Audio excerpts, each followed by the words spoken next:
Dhe ndërkohë kompania është munduar të fshehë sepse normalisht në momentin që është regjistruar në QGB nuk është një SHPK, po është një kompani SHA e cila ka një këshill administrimi dhe pjesa antare e këshillit administrimit ka qenë shtetasi Oliver Hammer dhe ka qenë jo vetëm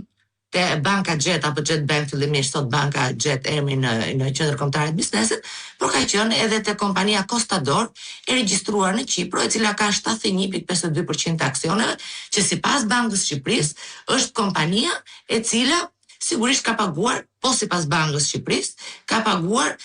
të gjithë të shumën 11 milion euro dhe gjithë analiza financiare Bankës së Shqipërisë është kryer mbi Idana Vishaj dhe kompanisë Costador. Pra deri këtu jemi në atë që ka ndodhur publikisht.